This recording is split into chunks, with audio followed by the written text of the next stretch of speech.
Hello, and welcome to the We're Not Stumped podcast. I'm your host, Mike Boland, and I'm a congenital amputee of the right hand. In this show, I will interview other amputees and allow them to tell you their incredible life stories.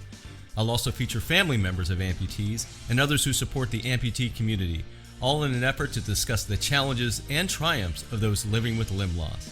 So stick around and listen to inspirational stories and find out why we say, We're Not Stumped. Well, hello everyone. Welcome to the We're Not Stumped podcast. My name is Mike Boland. Today I got two special guests on. We're going to have a great conversation. JJ and Sharon Orsak.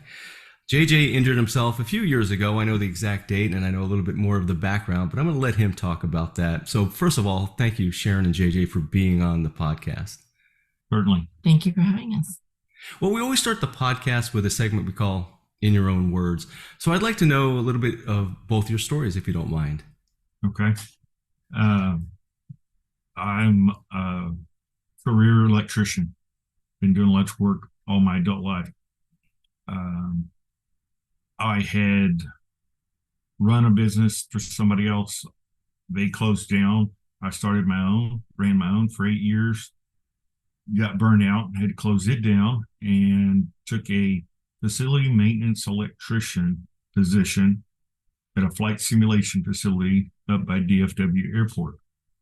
The only electrician on staff, did all the electrical work, no problems, been there 5 years. They had enough parking lot poles burnt out. They wanted me to go change light bulbs. So they ran me a lift, and I'm driving pole to pole, changing light bulbs. This is in December. It was December 22nd of 2018. It's Christmas time, Christmas week. So I've got a few layers on, but it wasn't really cold that year. The larger parking lot had 3 driveways that came in off the street. The middle driveway pole was burnt out. I drove down the street, turned into that middle driveway, lifted up to the pole. What at that point I couldn't see, because I had already driven under it, the high voltage line that ran down that street and crossed those 3 driveways. It was too close to my boom of my lift. Nothing happened yet because I was on rubber tires.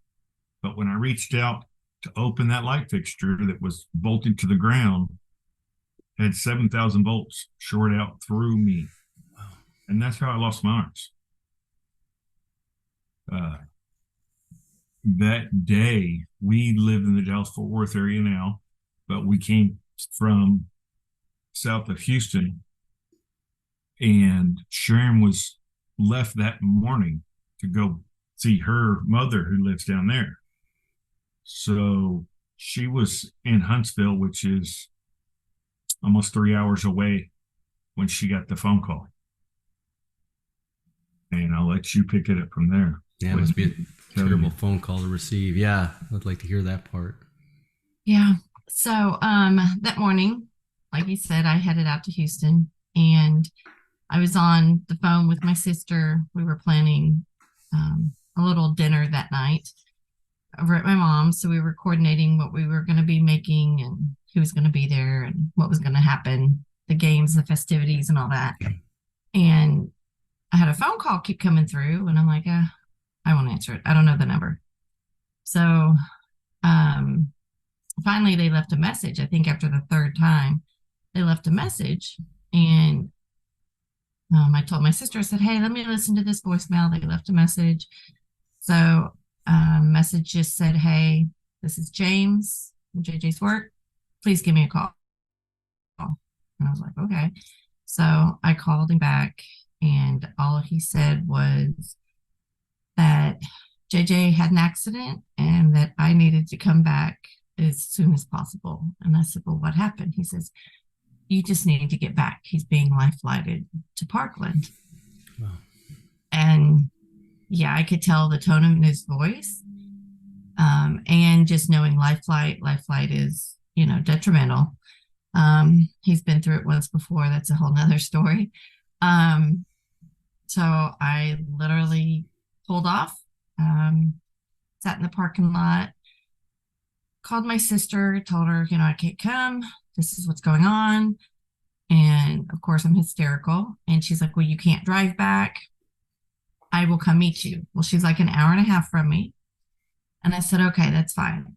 Well, 10 minutes later, I was like, there's no way I could be halfway back. So I was calling people, opening up prayer chains and all. And what we didn't mention was 2 days prior, our first grandbaby was born. Oh. Our little grandson was born. Oh, wow. Where my mind was that day. And so I called our daughter, who was at our house at the time, and told her what had happened. Told her she needed to get to Parkland. I don't know details. She just needs to be there to be with Daddy. And she's 28 at the time. So, and I said, she was crying, of course. And I said, you need to get someone to drive you, and ended the call.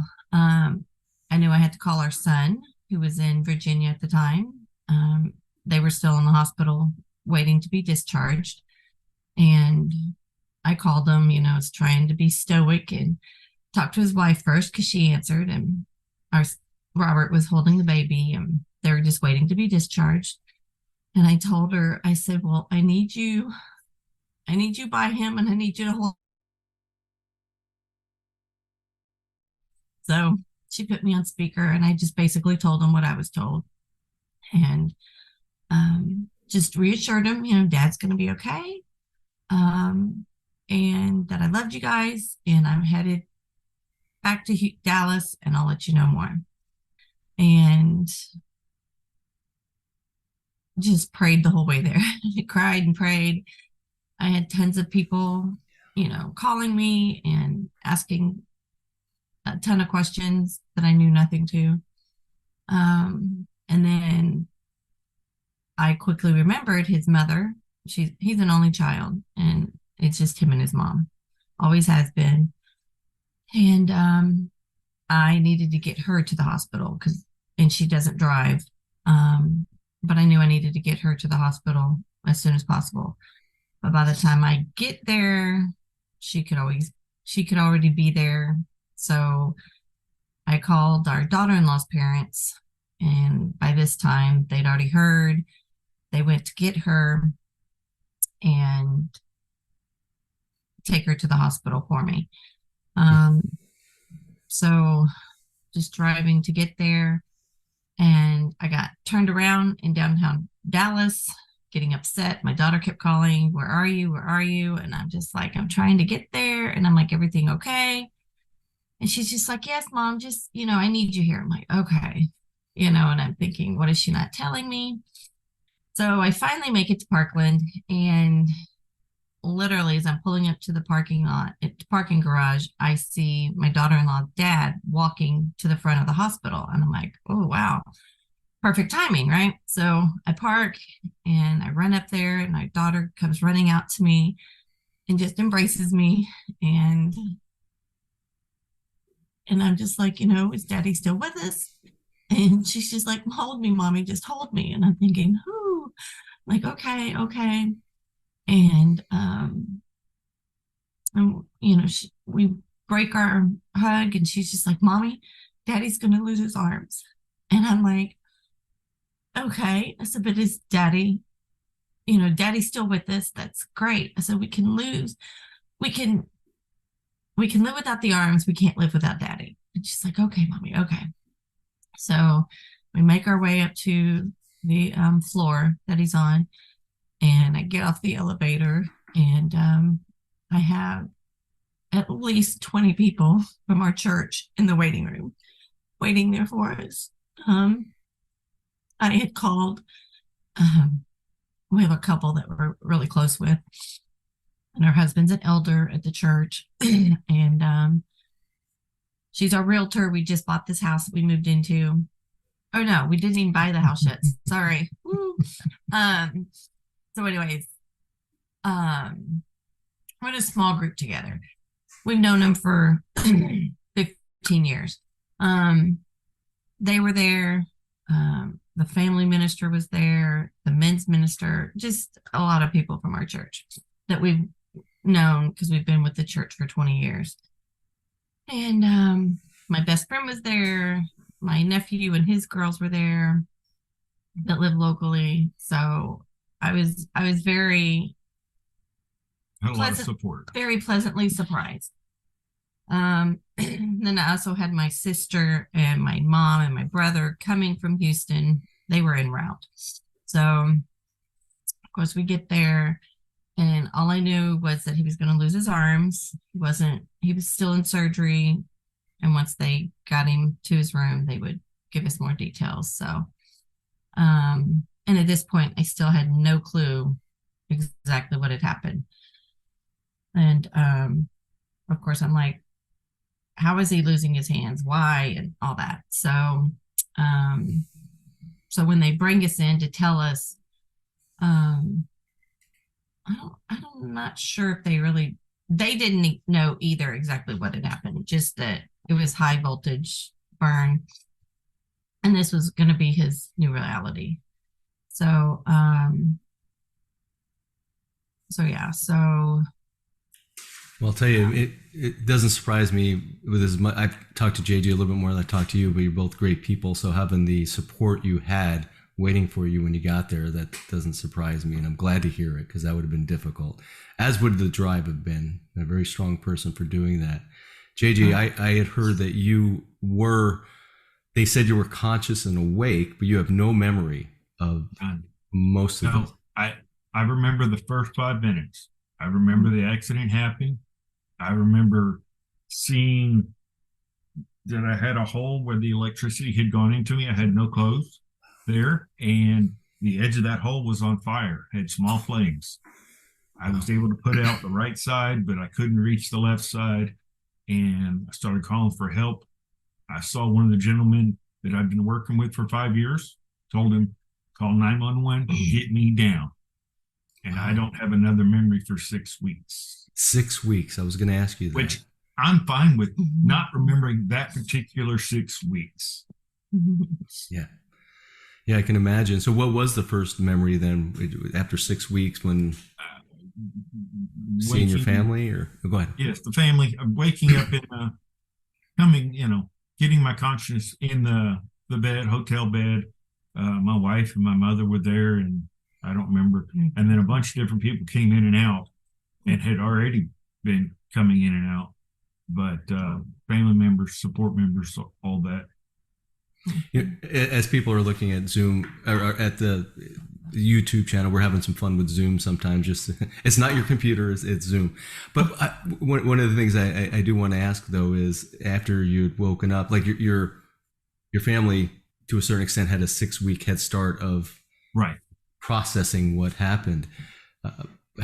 What was the conversation with everyone? How did that go down? I basically knew what happened and knew I had probably lost my arms. I didn't wake up surprised that they were gone. Okay. Yeah, that was our big worry, was how the electricity played with his mind. Yeah. And of course I didn't know till he woke up. And he was super loopy because he was on heavy medications. And of course, my family's like, you need to tell him. And he was okay with it. I don't think he really understood the concept because, like I said, he was still. I mean, he was seeing birds in the hotel hospital room, so I knew he was not really all there. But good drugs. Yeah. Yeah. So, but I think he understood to a certain extent. He knew he couldn't grab a drink when he was thirsty. There were certain things that he knew.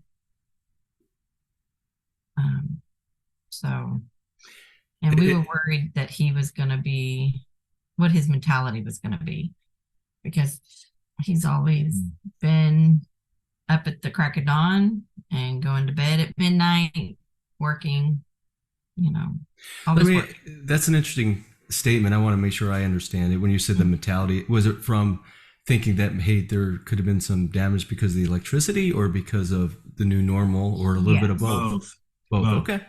Well, yeah, my first concern was his cognitive, because because I asked about like what his heart, did it affect his heart, and the wiring in his brain, and of course they couldn't tell me, because he also 20 years ago had a brain injury, so that affected him. So that was knowing that. I just didn't know if the electricity was going to jolt something, in his brain, because you don't know. So yeah, but just knowing that he's not going to be able to function with hands anymore, since he's an electrician, that's what he does, just like So you and me. that was our daily task. She was worried about my cognitive, but as well as how am I going to handle not having hands, so not being able to do all the stuff I did every day with my hands. I still want to talk with my hands, and they're not there. But so that was her concerns on how I was going to act when I came back to. I'll tell you, and the fact that you're alive, it seems like that's a miracle in itself. That's got to be an accurate statement. Oh yes. He the fourth day in, they told us he wasn't going to make it through the night because he had pneumonia and double pneumonia, and they had to put him in inversion bed. And they told us that this is basically the last resort. They've used it 7 other times and nobody's ever walked away from it. So just be prepared that he may not make it, that he may not make it through the night. And what I didn't preference earlier was, like I said, we've been with our church for 20 years, and, we've been through hell and high water before this, and we just knew that God brought him through his first accident, and Jade is a strong person, and I just knew this was not the end of him. And we had our church group there, pre-COVID. They allowed us to go back there. We were all up in his face, and so just praying over him. And I know that was a huge aspect of it. And so that night that they told us, I didn't want to accept it, of course. Yeah. So when he did make it through the night, the doctors and nurses were, pleasantly surprised, but they did, comment that they've never had such a presence on that floor before, with a patient. And we're like, yep, you just don't know our God. So, and, just continually talking to him and speaking truth over him, I know helped his recovery in every aspect. But once we got through that night, they were able to amputate his arms. Because at this point, they still hadn't amputated his arms because they had to get him stable. And then the pneumonia came up. And so that first week was really treacherous. Very much touch and go. Oh, yes. Very much touch and go. And once we got through that, and then they're like, okay, now we can amputate. Well, then, you have all these other worries. But he never got infections or any major setbacks. So they tried to save as much of my left arm as they could, but they amputated it at the elbow, and then they had to go up, and then they had to go up again. So appreciate them leaving me what they did, but a little more would have been nice. It's interesting. I've had others on the podcast where they talk about there's almost these phases, and one phase is being in the hospital. Yours was certainly a much extended stay of anyone that I've talked to.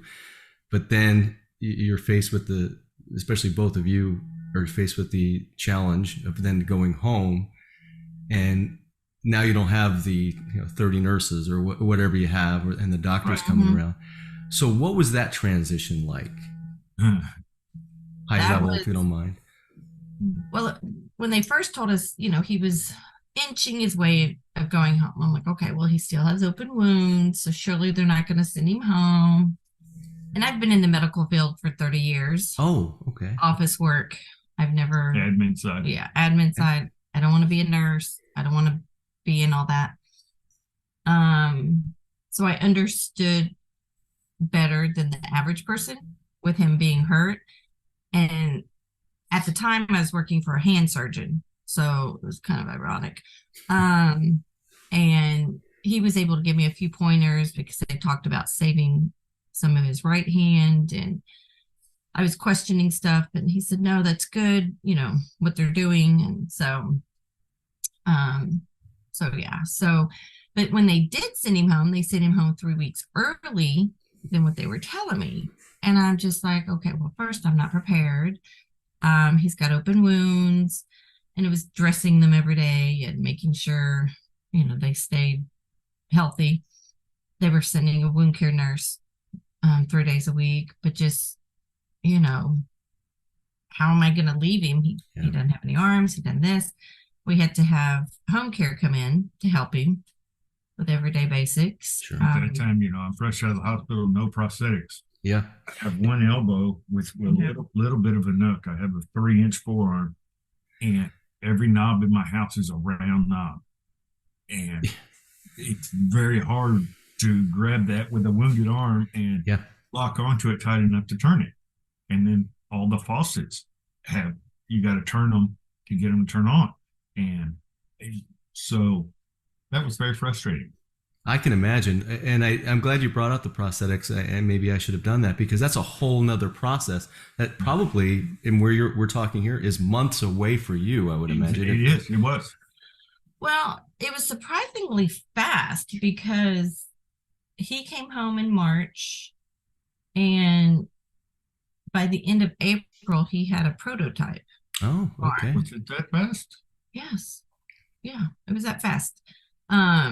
And, you know, it took a couple months for him to get the correct fittings and all that. Sure. Yeah. But because we were told, you know, his arm still was shrinking, he was going to have to wait. We were expecting 6 months or, you know, longer. So it was fairly early because I think we went the first week you got home to Arm Dynamics, because my best friend and my brother were getting married right as he was getting out. Of course, we did not go. And my sister, who was in town for the wedding, came to see us while she was here. So it just happened to be the same day that we went to Arm Dynamics. So that's how I'm tying everything together. But it was early. So I was pleasantly surprised. And Arm Dynamics has been a godsend. Rob and the team have just met every challenge, and he's a challenge. He's hard on things. I told him that up front. He's like, what ETD, the end terminal device, do you want? You want to vibrate your hand? You know what? And I said, do they break easy? He's like, yeah, 5-digit hands break real easy. And then you got to send it off to get fixed and wait. I said, no. I told him right up front, I'm hard on things. I need something as robust as you got. And I still broke it the first year ahead. Yeah. Yeah, one of the things I saw through you were in a video on the Text Factor, and I'll link to it in the descriptions here. And I'm going to jump ahead because I saw you bowling, something they made for you so you could bowl. That's amazing. But by the way, I'm going to brag for you and say your highest score is 283, 10 strikes.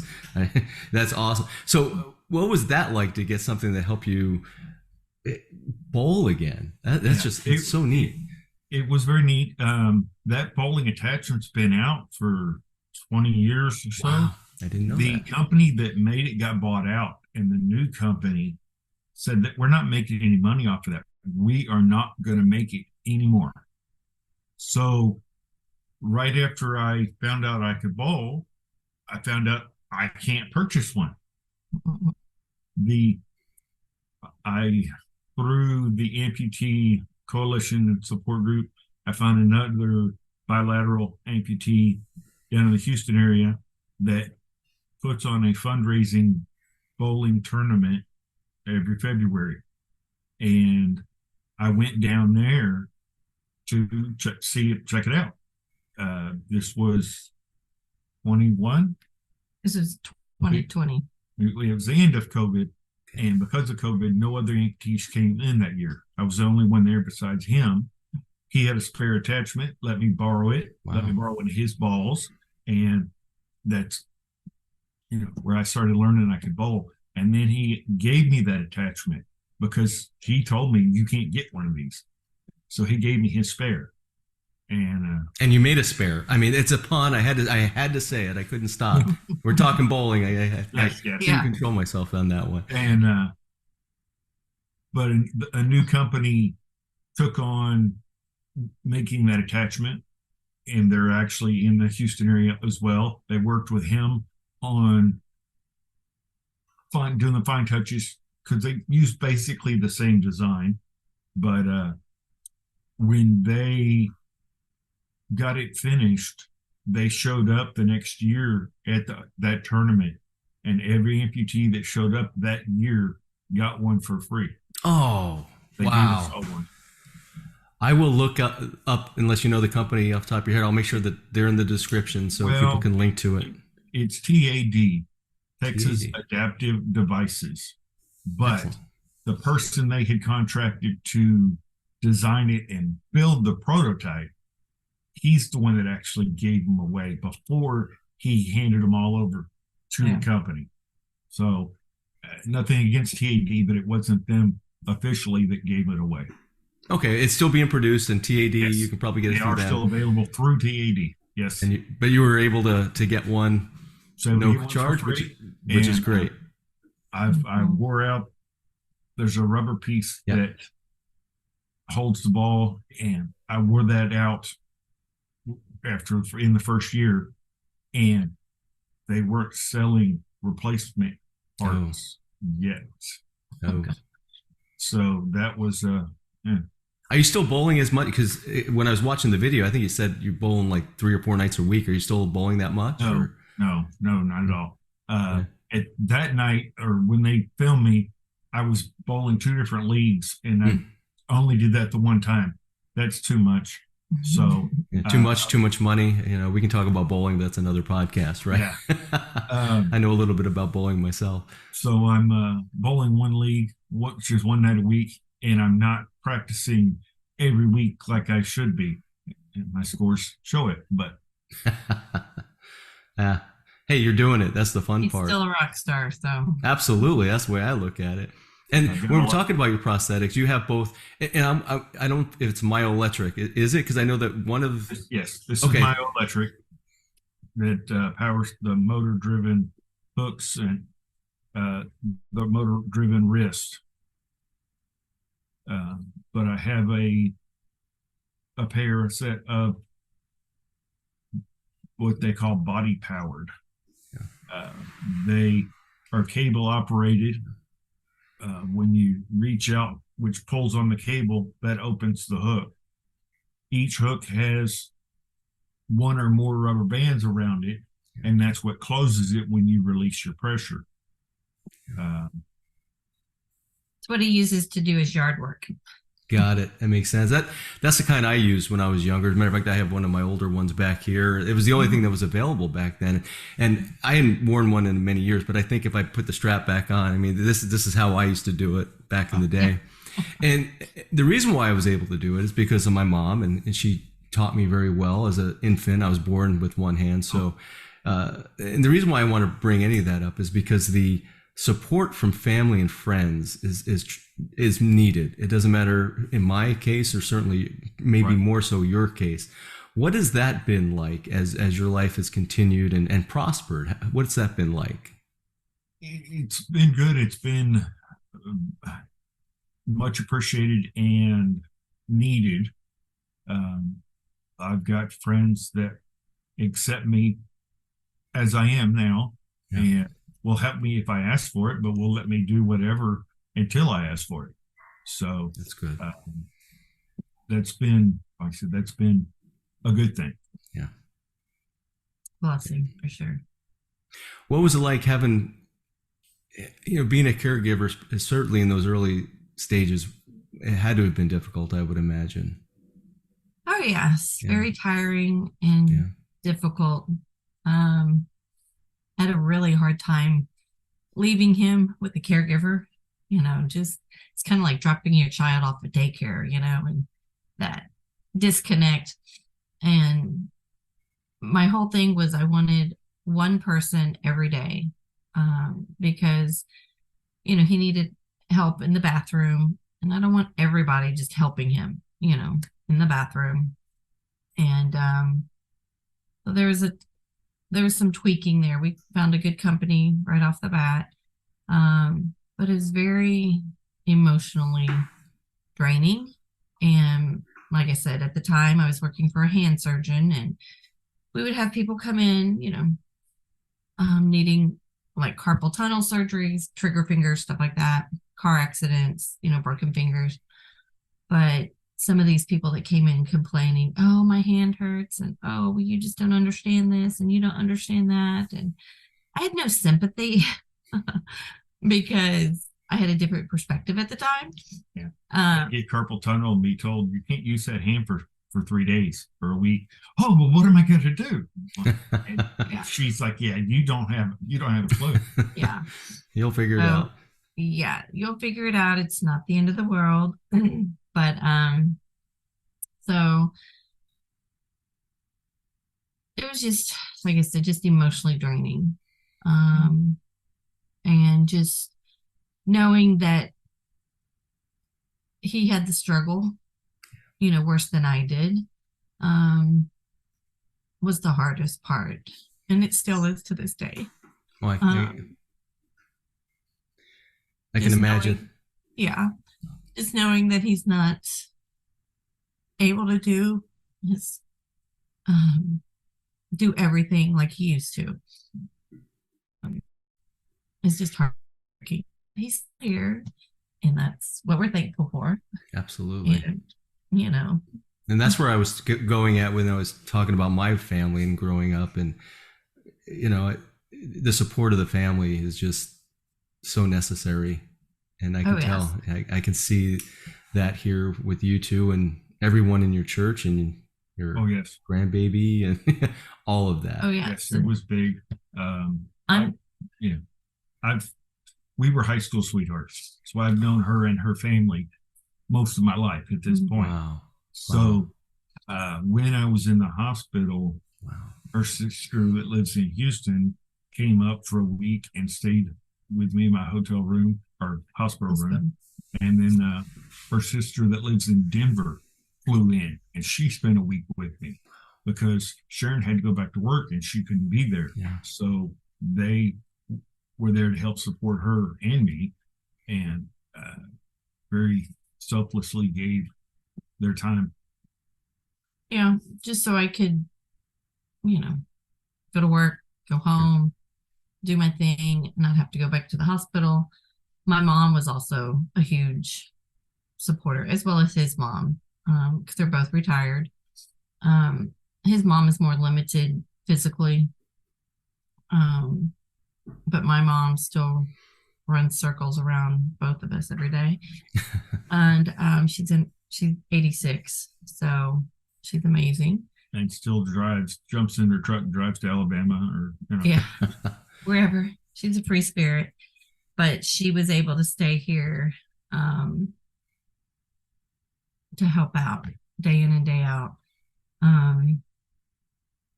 We call her the Energizer Bunny, and I would send her home on the weekends. If she was there or his mom was there during the week, that's great. So that was immensely helpful because I was the first week I was like, do I go back to work? Do I just quit because I have to take care of him? And my mom and his mom were like, no, you go, we'll take care of him, in every aspect that we can.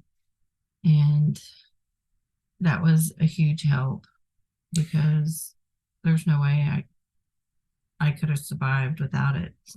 And even to this day, my sisters will come in and they'll come for a visit, or they'll take me for a visit.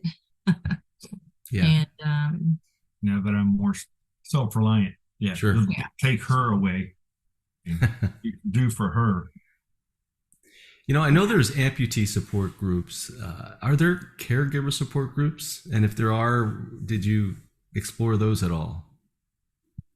no, I looked into one online caregiver, but it was from like England or something, and it was weird.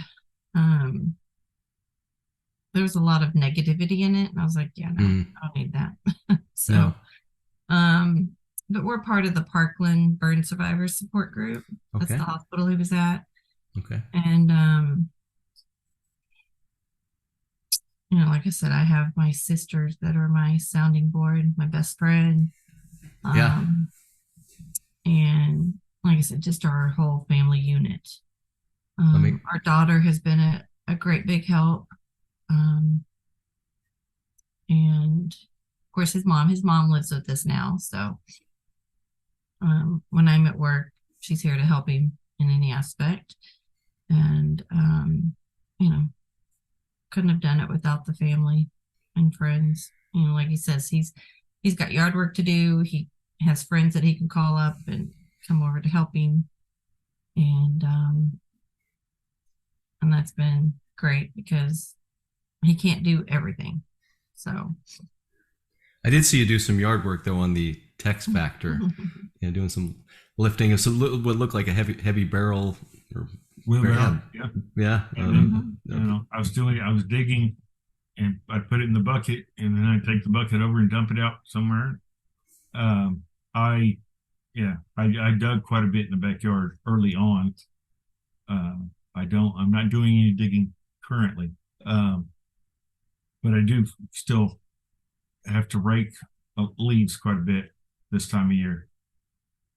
Do you have different attachments that help you to do that, or is it still just, I shouldn't say but like just the hooks, like the hook, like I have? Okay. Yeah. That's what I was wearing in that video. Yeah. Those are what I use. I do have different attachments, but I haven't found any of them helpful enough because to use the other attachments, I have to take the hook out, which means I have to disconnect the cable, put the new one in, and then reconnect the cable. And without the cable connected, I can't use the other side because I've got them tied together. They pull off each other. Yeah. So I need help to do that. And during the day, when she's not here, I've got my 85-year-old. She's 86 now, or will be. She's 85 for 7 more days. Yes. But she doesn't have the hand strength to help me do all that change out stuff. So I just use the hooks and make do. Find ways. Shoveling, I put the handle under my armpit and put my arm under it, and then I use my feet to push in, and then I can pick it up and carry it. And very nice. Works out pretty well. Mm-hmm. You certainly speak very highly of what Arm Dynamics has done for you. Can you speak a little bit about them? It seems like that's a fantastic organization. It is. It really is, in my opinion. And I have work with 1 or 2 people that left their employ to move on. Because Sean used to work for them. I don't know, but there's some others. But they, like she said, when I got my first prosthetic, my arm was still swollen and it was going to shrink. And when it shrunk, they had to refit me, make me a new socket. And then as it shrunk some more, they had to refit me, make a new socket. And as I kept working and working out, it would shrink some more and they had to make me another new socket. So they worked with me the whole first 2 years, really first 4 years, because the first 2 it changed the quickest, but it still made changes. It went from every 2-3 months to every 6 months, every 9 months. But they have, if I come in with a problem, they will help me. That's fantastic. Either fix the problem or make me a new one, if that's the only way to fix the problem. Yeah, with them being local, it helps too. A lot of people don't have that luxury of having them in their hometown. Very good point. So yeah, that was a blessing. People that I've met, become friends with, that live in Kentucky and fly in because nobody over there can give them the level that they get here. So they're willing to fly in here. Met a gentleman from Tennessee that comes in. So we've got people from all over that come to this particular office. They have other offices around the nation, but those are the ones I've met here. That's certainly a testament to that organization and everything they're doing. And if I'm not, obviously with their name, they focus on upper limb.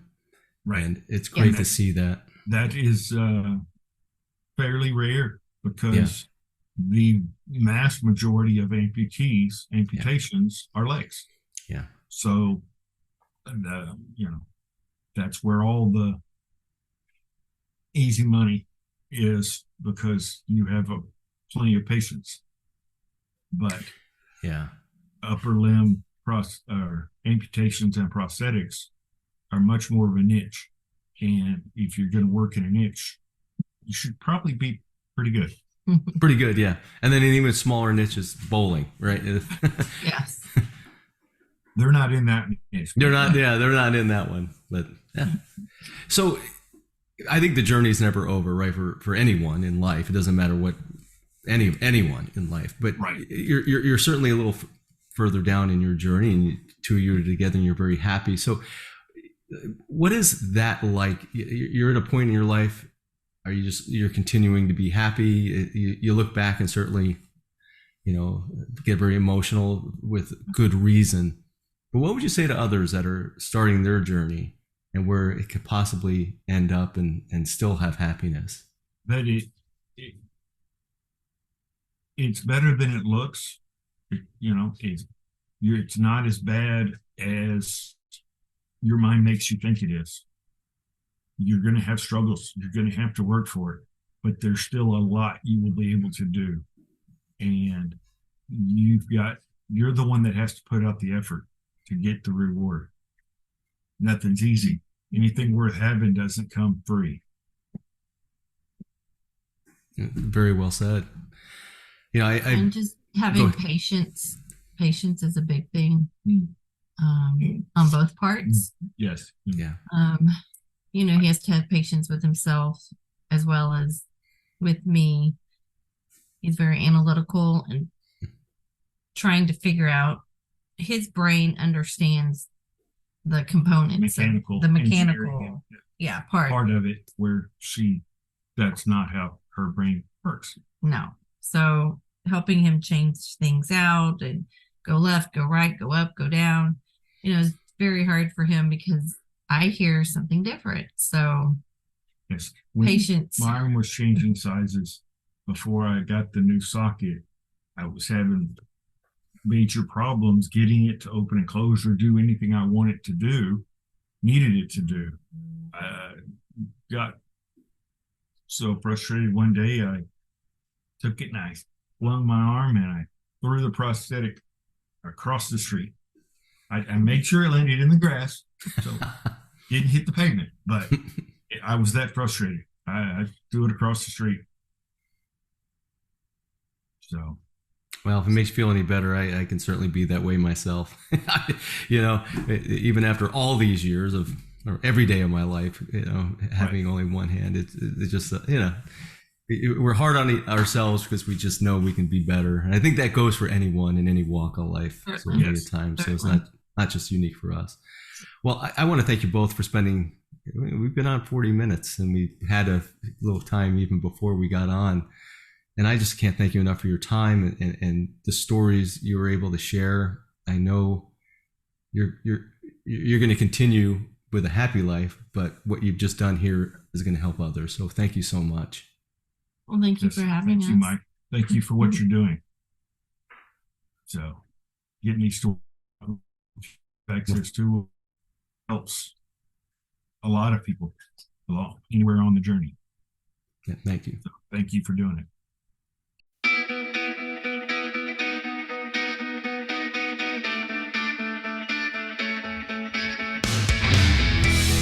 That was the We're Not Stumped podcast, hosted by Mike Boland.